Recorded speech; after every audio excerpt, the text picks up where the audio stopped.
Assalamualaikum warahmatullahi wabarakatuh. Bismillahirrahmanirrahim. Alhamdulillahirabbil alamin. Wassalatu wassalamu ala asrofil anbiya'i wal mursalin Sayyidina Muhammadin wa ala alihi wa sahbihi ajma'in, amma ba'du. Pertama-tama saya akan berterima kasih kepada Allah SWT karena pada hari ini saya diberikan kesehatan dan bisa menjalankan aktivitas dengan baik.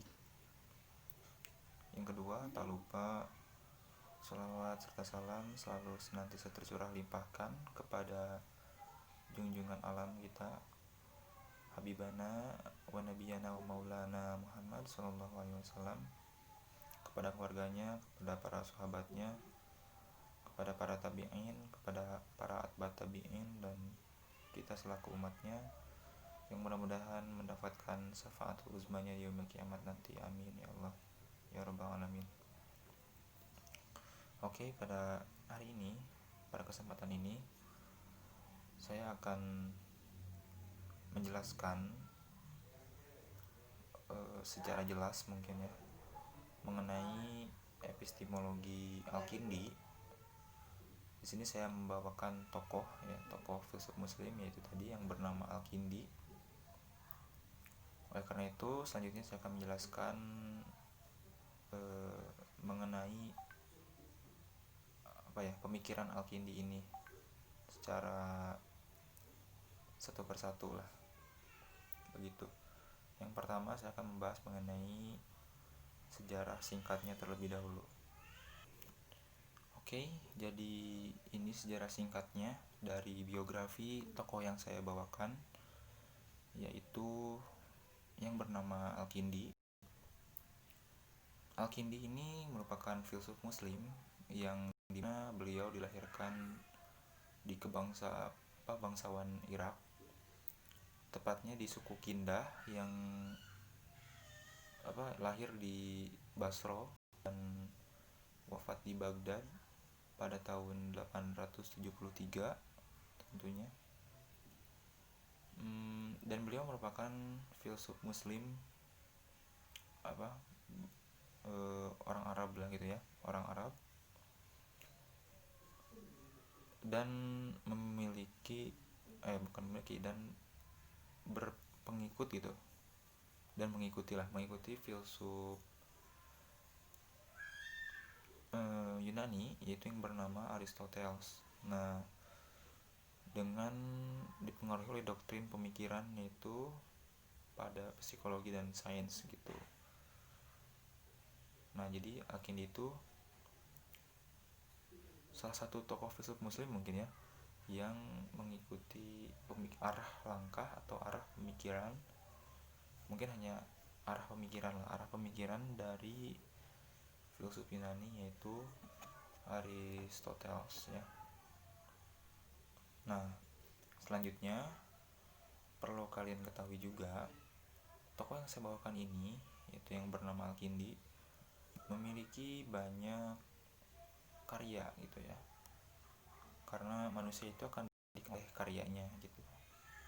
Nah, karya Al-Kindi ini yaitu dalam bidang geometri, astronomi, psikologi, dan lain-lain lah ya, masih banyak lagi. Dan yang paling saya ketahui itu yang paling terkenal dari sosok Al-Kindi itu tadi yang dari geometri, astronomi, psikologi, dan sainsnya gitu.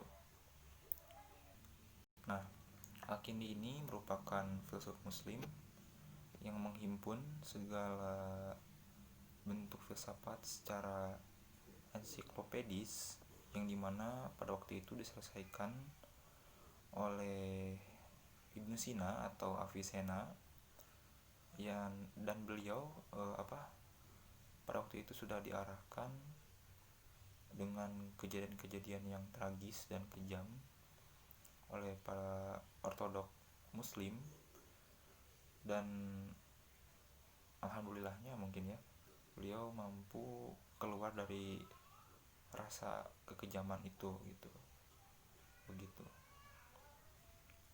Nah, selanjutnya lanjut kepada pembahasan inti mungkin ya, yang mesti perlu kita ketahui gitu, mengenai epistemologi Al-Kindi, yang dimana Al-Kindi ini mengadopsi ya segala pemikirannya itu dari filsafat Yunani, tetapi tidak menutup kemungkinan tidak banyak gitu yang dia tidak menutup kemungkinan dengan tidak mentiadakan gitu pemikiran Islamnya gitu. Jadi hanya mengadopsi saja gitu tanpa menghapus citra beliau sebagai filsuf muslimnya begitu. Nah, Al-Kindi ini memiliki memiliki prinsip tersendiri mengenai pengetahuan. Beliau membagi menjadi 3 konsep dalam pemikirannya gitu mengenai pengetahuan. Yang pertama ada secara rasional, kedua itu bersifat indrawi ya, dan yang ketiga itu adalah bersifat isyroki. Nah, selanjutnya saya akan membahas itu semua satu persatu agar lebih jelas mungkin ya. Nah, yang pertama ada, tadi kan saya membahas mengenai rasional. Nah, pengetahuan secara rasional itu didasari oleh akal ya, yang dimana kita perlu berpikir secara logis lah gitu kalau rasional. Nah, selanjutnya indrawi, yang dimana pengetahuan secara indrawi ini merupakan pengetahuan yang didasari dari objek-objek material gitu. Jadi penglihatan, pendengaran, nah itu seperti lah, pokoknya bersifat indrawi gitu. Nah, yang ketiga itu isyroki. Nah, pengetahuan secara isyroki ini itu berdasar dari Tuhan, tentunya dari Allah, yaitu berupa wahyu. Nah, biasanya isyroki ini selalu disandarkan kepada para nabi dan rasul gitu. Jadi manusia-manusia pilihan Allah tentunya untuk pengetahuan secara isyroki ini.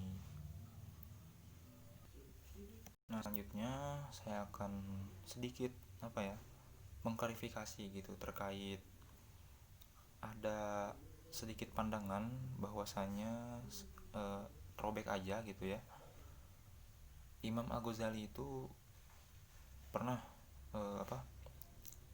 membuat karyanya gitu ya tentang kerancuan para filsuf, atau nama kitabnya itu adalah Tahfudz al-Falasifah.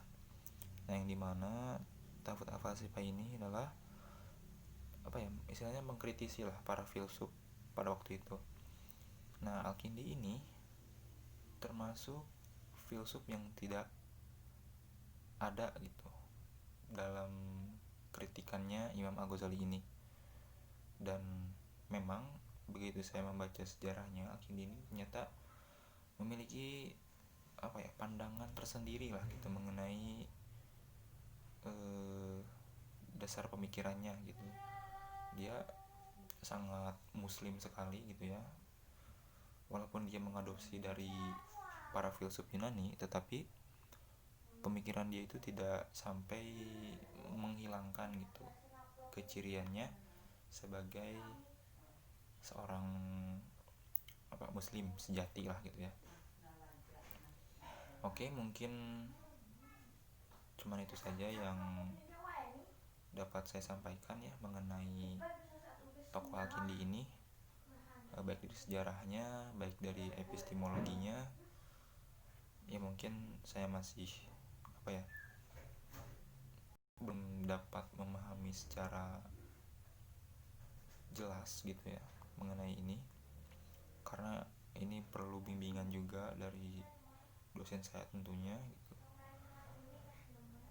Yang saya pahami mengenai tokoh Al-Kindi, mengenai sejarah singkatnya dan mengenai arah pemikirannya itu seperti itu gitu.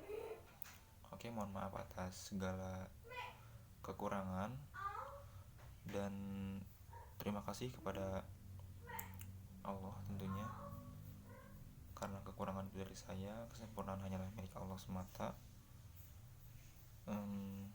Saya pamit undur diri. Billahi taufiq wal hidayah. Assalamualaikum warahmatullahi wabarakatuh.